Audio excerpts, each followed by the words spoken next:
¿Sabes lo que es la escatología? Es la ciencia de las últimas cosas, aquella relacionada con la consumación del reino de Dios.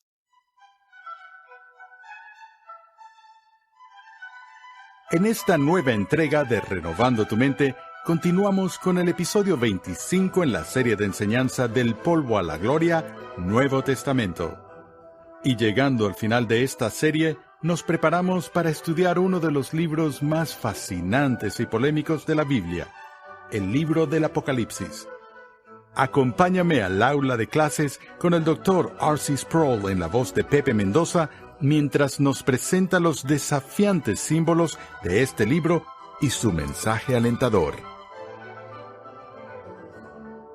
Llegamos ahora al segmento final de nuestro estudio general de las Escrituras del polvo a la gloria, y llegamos ahora a la sección que creo que esta es una de las más emocionantes y fascinantes y sin embargo peligrosas de todo nuestro estudio, porque ahora se trata de la gloria. Estamos entrando en un breve estudio de las últimas cosas, de la gloria futura que Dios ha preparado para su pueblo y para su iglesia, y estaremos viendo brevemente algunas de las preguntas principales que surgen con respecto al libro de Apocalipsis. Ahora, mencioné hace un momento la idea acerca de las últimas cosas, y tenemos una subdivisión especial en la teología llamada escatología, la cual centra su atención en el futuro. Es la ciencia de las últimas cosas, aquella relacionada con la consumación del reino de Dios, y se ocupa de tales asuntos como la parusía o la segunda venida de Cristo. Vemos temas como el rapto, la gran resurrección, la manifestación del anticristo, el cielo y el infierno, y ese tipo de asuntos que están todos ubicados bajo el título de escatología. Es también un área donde encontramos gran desacuerdo entre los cristianos. Una cosa es interpretar los eventos del pasado con cierto grado de coherencia y reconociendo acuerdos y llegando a un cierto punto de consenso, y otra cosa muy distinta cuando estamos hablando de material profético y estamos tratando de determinar el significado de esas profecías. Ahora, el problema se agrava para nosotros cuando vemos que muchas de las predicciones proféticas de la Sagrada Escritura son entregadas en una forma literaria que es algo difícil de interpretar, donde, por ejemplo, en el Antiguo Testamento vemos la literatura apocalíptica de Daniel y Ezequiel. En el Nuevo Testamento nos encontramos con el libro de la revelación de Jesucristo llamado Apocalipsis. Y la palabra Apocalipsis significa una revelación o descubrimiento, pero se lleva a cabo en el contexto de un lenguaje imaginativo muy alto, un lenguaje que aparentemente es intensamente simbólico. Algunas personas han argumentado, por ejemplo, que el libro de Apocalipsis fue escrito durante un tiempo de persecución severa y que el autor está tratando de comunicar a sus contemporáneos, quienes estaban luchando por su supervivencia en medio de un ambiente hostil de las autoridades políticas, que el libro estaba en realidad escrito en código. Y el problema es que no tenemos la clave para descifrar ese código con ningún grado de certeza absoluta en nuestros días. Sin embargo, he de decir esto, que la forma más segura de interpretar la literatura apocalíptica, la forma más segura de interpretar el libro de Apocalipsis es estudiando las imágenes que encontramos en esos libros y ver cómo ese lenguaje imaginativo se utiliza en otras partes en la Sagrada Escritura, porque existe una consistencia del uso del lenguaje imaginativo. Ahora, Cuando llegamos al libro de Apocalipsis, vemos que, como ya había dicho, hay un gran desacuerdo sobre los asuntos del futuro y de escatología. Y quizá hayas escuchado términos por ahí de las diversas escuelas de pensamiento, tales como el premilenialismo o el postmilenialismo, o la posición amilenialista, incluso dentro de la teología premilenialista existe el premilenialismo histórico y el premilenialismo dispensacional, e incluso dentro del esquema premilenialista están las posturas pretribulacionista, mitribulacionista, posttribulacionista, y uno escucha todas esas designaciones y algunas personas quedan un tanto confusas y aturdidas por tantos significados. Ahora, muchas de esas diferencias en los sistemas de escatología se remontan a diferentes puntos de vista del libro de Apocalipsis y diferentes formas de abordar el libro de Apocalipsis. Y voy a mencionar 4 en el transcurso de hoy. Los 4 enfoques básicos del libro de Apocalipsis, y estos no son los únicos enfoques, pero los 4 básicos que compiten entre sí para tener aceptación son los que llamaremos el enfoque preterista. El segundo es el enfoque futurista. El tercero es el enfoque historicista y el cuarto es el enfoque idealista. Ahora, estos representan 4 enfoques claramente distintivos para interpretar el último libro del Nuevo Testamento. Y brevemente, estas son las diferencias. El enfoque preterista interpreta el libro de Apocalipsis básicamente como si ya se hubiera cumplido en el pasado. Interpreta el libro de Apocalipsis como tratando sustantivamente los eventos que estaban próximos y que se llevaron a cabo dentro de los límites del primer siglo, principalmente la destrucción de Jerusalén en el año 70 DC, con la dispersión de los judíos en todo el mundo. El enfoque futurista ve al libro de Apocalipsis como una maqueta de una serie de eventos que precederán el regreso futuro de Jesús. Y por eso, en su mayor parte, los futuristas creen que las cosas que se registran para nosotros en el libro de Apocalipsis aún no han tenido lugar, al menos desde el capítulo 6 hasta el resto del libro. El enfoque historicista o enfoque cronológico histórico enseña que el libro de Apocalipsis empieza con esto: su preocupación inmediata en el primer siglo por las iglesias locales que se habían establecido, pero a partir del capítulo 6 y pasando por el resto del libro, lo que vemos es un patrón de una descripción de los eventos que tienen lugar en diversos periodos a lo largo de la historia del mundo, así que lo que hay es un enfoque esquemático completo de la historia de la iglesia. Y el cuarto enfoque es el punto de vista idealista, que considera que el libro es básicamente simbólico y que se refiere a los periodos de conflicto y resolución que tienen lugar a lo largo del tiempo en la historia de la iglesia, y que el libro no está diseñado para darnos una cronología de los eventos específicos que tendrán lugar en momentos específicos, sino más bien para comunicar el mensaje fundamental de triunfo del Evangelio y del reino de Cristo en tiempos de conflicto y persecución. Por lo tanto, pueden imaginarse cómo uno se acerca al libro de Apocalipsis a través de uno de estos sistemas que darán una comprensión significativamente diferente del mensaje del libro. Ahora, como dije antes, con respecto al libro de Hebreos, uno de los problemas que tenemos para la comprensión del libro de Hebreos es tratar de determinar quién lo escribió, a quién, bajo qué circunstancias. Y al tener este tipo de información a nuestro alcance, podemos avanzar un largo camino que nos ayude a entender el mensaje de la literatura que estamos tratando de interpretar. Ahora, En el caso del libro de Apocalipsis, hay un amplio consenso en que el libro fue escrito por el apóstol Juan y que él era el último miembro sobreviviente del núcleo apostólico de Jesús y que vivió más de 90 años antes de morir. Así que ese no es tanto el problema aquí, a pesar de que la autoría del libro ha sido cuestionada por algunos sectores. Eso lo dejaremos de lado por ahora. La gran pregunta en relación con el libro de Apocalipsis es ¿cuándo fue escrito? Y según cómo respondamos a esa pregunta, nos ayudará en la manera de cómo vamos a interpretar la información que contiene.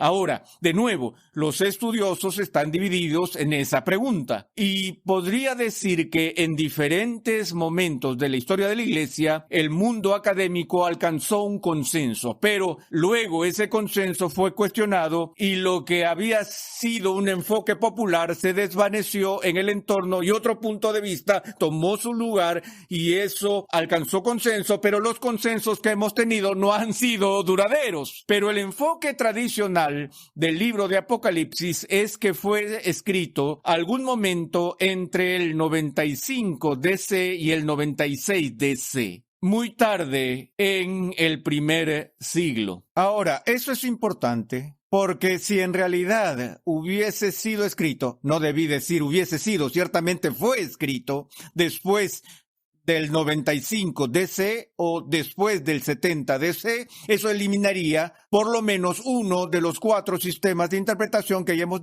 delineado y ese es el enfoque preterista del Apocalipsis, a menos que el autor haya participado en un fraude, escribiendo de los eventos futuros como si fueran futuro, pero en realidad ya habían ocurrido. Pero miren, si el libro fue escrito en el año 95, difícilmente podría pronosticar o predecir los eventos que tuvieron lugar en el 70 después de Cristo. Eso no sería profecía en absoluto. Y ahora, en nuestros días, ha habido un esfuerzo concertado entre algunos estudiosos para argumentar que el libro fue escrito mucho antes del 95. Y yendo hacia atrás a la década de los años 60, tal vez en el año 67 o en el año 68, algunos incluso lo han puesto antes de esa misma década de los 60, pero en cualquier caso, el argumento es que fue escrito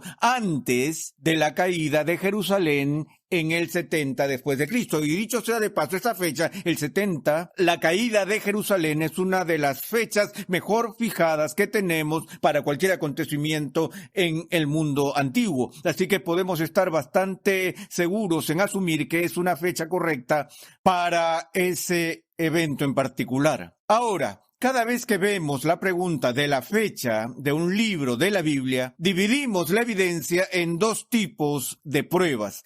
Y los 2 tipos de evidencias que los estudiosos miran podrían llamarse externas e internas. La evidencia externa se refiere principalmente a los testimonios de personas fuera de los límites del propio libro, quienes son contemporáneas o que viven cerca del momento en que un libro se escribió. Y alguien podría decir, sí, me acuerdo cuando Felipe escribió su carta en el 2009. Ahora, ahí tenemos una referencia externa a la datación de un documento en particular. O podríamos encontrar, como sobrevivientes de la historia de la iglesia primitiva, por ejemplo, documentos que sabemos que fueron escritos en el siglo II y estos documentos citan largos pasajes del libro de Apocalipsis o hacen alusiones al libro de Apocalipsis. Y si sabemos que esa literatura que está citando el libro de Apocalipsis fue escrita en el II siglo,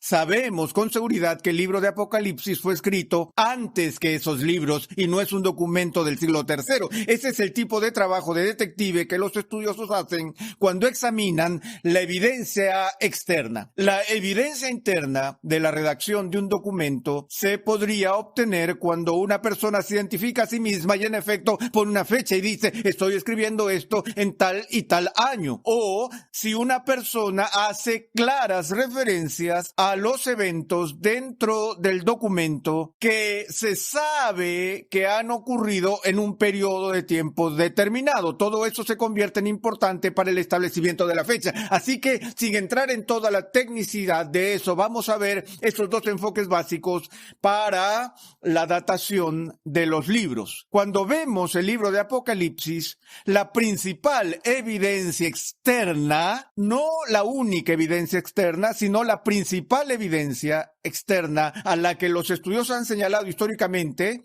tiene que ver con una referencia hecha al libro de Apocalipsis por el padre de la iglesia, Ireneo, quien fue uno de los teólogos más respetados de su época. Ireneo hace una referencia a la visión que Juan recibió en la isla de Patmos. Y él habla de esto en términos que se relacionan con el reinado del emperador Domiciano, lo que situaría al libro en la década de los años 90. Ahora, el único problema con la referencia de Ireneo, a la cual se le ha dado mucho peso históricamente, es que existe alguna ambigüedad en el lenguaje que él usa y de una manera deja abierta la interrogante de si él está diciendo que la revelación que Juan recibió se llevó a cabo bajo el reinado de Domiciano o si la persona que recibió la información que Juan registró en el libro de Apocalipsis fue vista y conocida por la comunidad durante el reinado de Domiciano. ¿Ven la diferencia aquí? Si, por ejemplo, Juan vivió hasta los 95 años de edad y supongamos que Juan tuvo su visión en el 67 DC y la registró y luego el mismo Juan vivió hasta el reinado de Domiciano, entonces podría ser que lo que Ireneo está diciendo aquí es de la aparición de Juan durante el tiempo de Domiciano en lugar del origen en sí del libro de Apocalipsis, en ese momento. Y esa interrogante no ha sido resuelta de una vez y por todas. Pero, de nuevo, cuando vemos la evidencia interna del libro de Apocalipsis, hay otras preguntas que surgen. 2 o 3 cosas son muy importantes para la interpretación del libro de Apocalipsis. Una es las referencias a periodos de tiempo que están esparcidas a lo largo del libro, de las cuales hay varias, pero permítanme citar un par para lograr que degusten algunas de las dificultades que tenemos para fechar el libro. El libro de Apocalipsis empieza con estas palabras: la revelación de Jesucristo que Dios le dio para mostrar a sus siervos las cosas que deben suceder pronto. Y la dio a conocer enviándola por medio de su ángel a su siervo Juan, el cual dio testimonio de la palabra de Dios y del testimonio de Jesucristo y de todo lo que vio. Bienaventurado el que lee y los que oyen las palabras de la profecía y guardan las cosas que están escritas en ella, porque el tiempo está cerca. Ahora, en esa oración o declaración de apertura, se hacen 2 referencias a periodos de tiempo, ninguna de las cuales es precisa o exacta, pero ambas cargan el peso de una cierta perspectiva con respecto a la época. En primer lugar, a Juan se le dice que registre una visión de las cosas que en breve se llevarán a cabo. Segundo, él hace referencia a que la hora está cerca. Ahora, estos no son los únicos lugares en el libro de Apocalipsis donde encontramos estos marcos de tiempo. De hecho, hay muchos lugares a través del libro de Apocalipsis que tienen este mensaje de urgencia con respecto a un periodo de tiempo que está próximo, que está está cerca y que es inmediato. Ahora, aquellos que ven el libro como si hablara de eventos que todavía no han tenido lugar, argumentarán que ese lenguaje se refiere a la rapidez con la que las cosas van a suceder una vez que empiecen, pero no han comenzado todavía. O podrían argumentar que Pedro nos dice que un día a los ojos del Señor es como 1000 años. Por otra parte, tienen a los estudiosos de la alta crítica que se han burlado y han ridiculizado la confiabilidad de las Escrituras debido a las referencias del marco de tiempo como esta y como las que se encuentran en el Sermón del Monte con la enseñanza de Jesús cuando Jesús hace algunas predicciones certeras y dijo: no pasará esta generación hasta que todo esto suceda. Y los de la alta crítica no se amilanan para decir Jesús estaba equivocado y la Biblia estaba equivocada y que la profecía de Apocalipsis está mal porque difícilmente se puede decir que se está refiriendo a 2000 años o más desde el momento en que la profecía es dada. ¿Cómo sería posible con un poco de imaginación llamar ese cumplimiento algo que tuvo lugar en breve o estaba cerca o era próximo?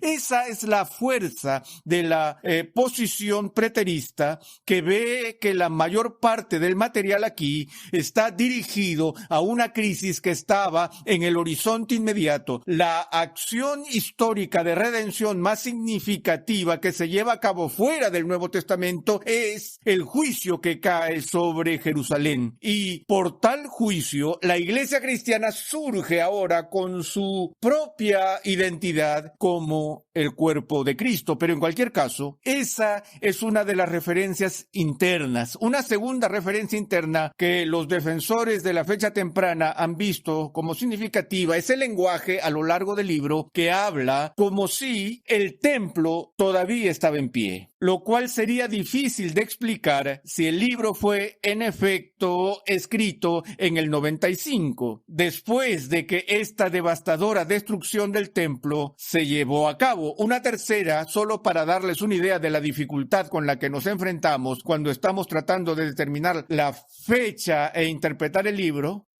Permítanme darles un pasaje difícil. Se encuentra en el capítulo 17 del libro de Apocalipsis, verso 9. Aquí está la mente que tiene sabiduría. Las 7 cabezas son 7 montes sobre los que se sienta la mujer. Ahora, este es el tipo de simbolismo con el que se van a encontrar. Se está dirigiendo a la ramera de Babilonia, la discusión de la bestia y todo eso. Y decimos, ¿quién es la ramera? ¿Qué es Babilonia? ¿Quién es la bestia? ¿Cuál es la ciudad de las 7 colinas? ¿Es Jerusalén, es Roma, etcétera? Porque no dice las 7 cabezas y las 7 colinas son montes sobre las cuales se sienta la mujer. No dice las 7 cabezas son el Imperio Romano. También son 7 reyes. ¿Quiénes son esos 7 reyes? 5 han caído, 1 es y el otro aún no ha venido, y cuando venga es necesario que permanezca un poco de tiempo, y la bestia que era y no es el 8º rey, y es de los 7 y va a la destrucción. Te da una jaqueca fulminante, solo con las imágenes que se encuentran en ese par de versículos que les acabo de dar. Pero ves a los estudiosos que miran esto y dicen, espera un minuto, esto debe referirse ya sea a Jerusalén o a Roma, y algunos tomarían la posición de que los 7 montes solo se pueden referir a Roma, que Roma era la Babilonia de esa era, la que mantenía al pueblo de Dios cautivo, y era famosa en la antigüedad por ser llamada la ciudad de las 7 colinas. Bueno, habla de los reyes, pero los romanos no llamaban a sus líderes reyes, aunque hay muchas referencias en la antigüedad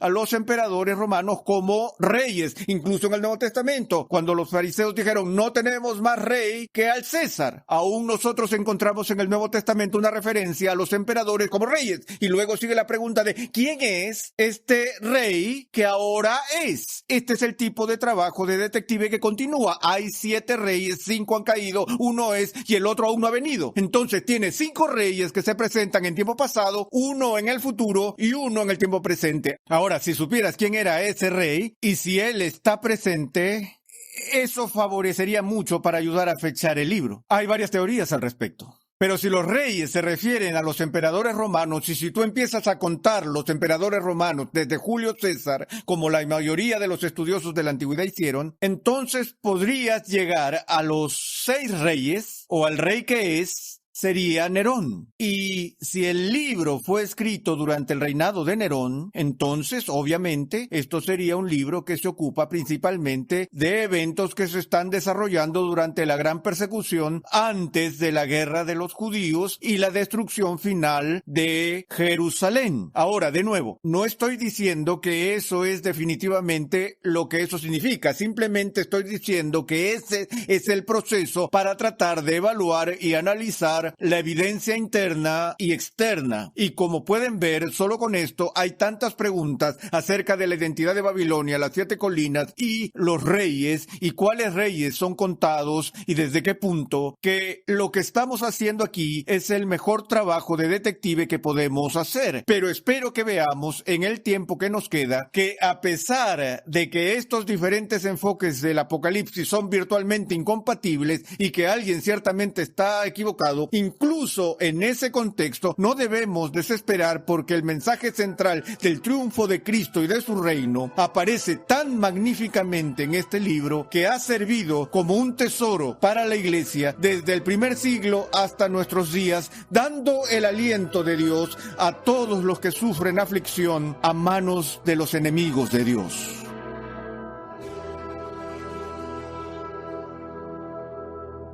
El libro de Apocalipsis es uno de los recursos más importantes que tenemos para entender la escatología. Aunque sus símbolos, personajes y eventos pueden ser difíciles de entender, sus páginas contienen el aliento de Dios para su pueblo en tiempos de persecución y prueba. El triunfo de Jesucristo y su reino es la historia de todas las Escrituras. No obstante, la victoria de Jesús se logra de maneras sorprendentes. En el siguiente episodio de Renovando tu Mente, R.C. Sproul examina lo que el libro del Apocalipsis nos enseña acerca de Cristo.